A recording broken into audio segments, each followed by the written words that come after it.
Hello everyone, have you ever wondered if you upload a photo via Wirestock into other stock agencies, whether you can upload the exact same photo into Shutterstock and any other agencies and earn double income? Exact photo if you upload, then it might lead to account ban, right?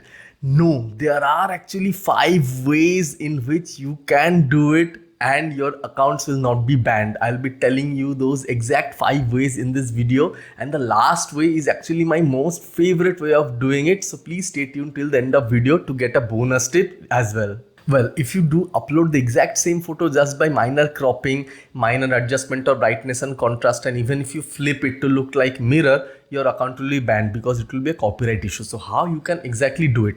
The best thing is if it is planned before you start shooting your scene. Okay, so be it a model photo, be it a product photo, the best way is to alter the frames. Okay, you shoot one photo in such a way so that it looks different. It may be landscape, it may be portrait, you may alter some props, but provided you have got same photo, same looking photo, but they're fundamentally different. The image is actually different. It's not the exact same photo. Okay, this is number one. In the second way, the same model is there but the poses are different. Still, you can alter your angle of shoot. You can change the light setup so that the shadows look different. So the images may be very similar but they should look different, fundamentally different. So if they're compared side by side, they should look different in some way. Number 3, exact same photo. Is it possible? Yes, it's possible.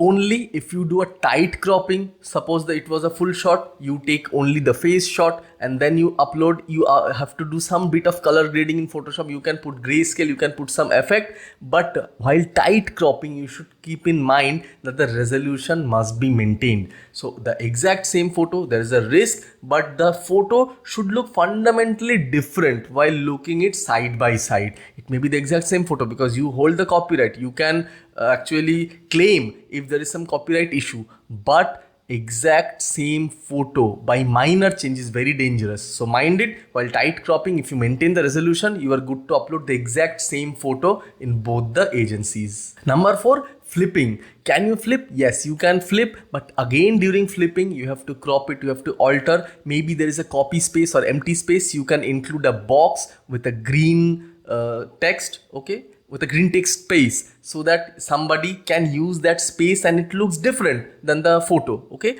suppose you have a photo, someone giving a pose and there's an empty space. In the altered photo, you can simply put a green quotation box with an empty space. Okay, that way the photos will look different and then you'll be able to upload them in both the agencies without any controversy.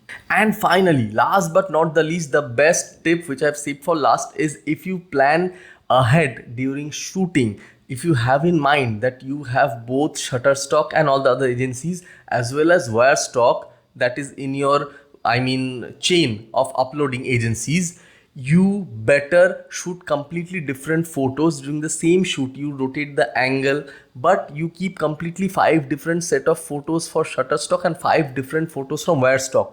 Mind it, you are spending the same effort, same model release, same setup, same prop, but just by altering the angle, just by orienting portrait and landscape, you get 10 completely different photos, 5 of which you are free to upload to Shutterstock and 5 of which you are free to upload to Wirestock.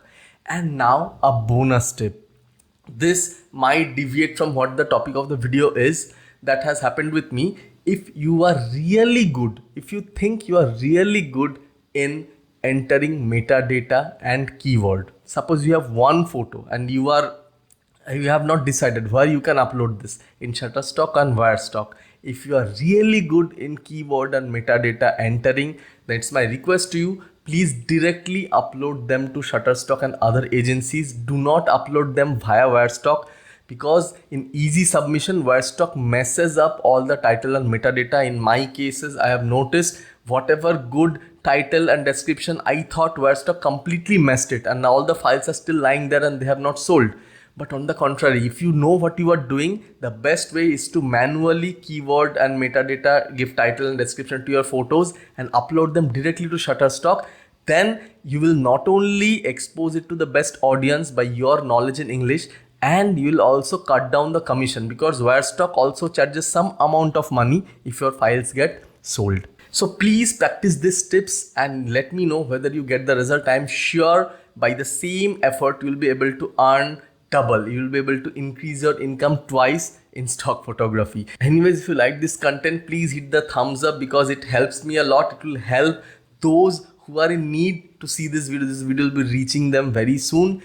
If you have watched this video till now, please type code of the day secrets. Okay, if you type secrets, I will know you're watching this video till now. Please like the video and please do subscribe to the channel because I upload similar tips and tricks and I motivate you guys by telling my stock photography income so that all those who love photography can get motivated to earn some passive income. Very soon I'll be bringing my total monthly income for the month of June. I'll see you soon with another video very soon. Till then, bye and take care.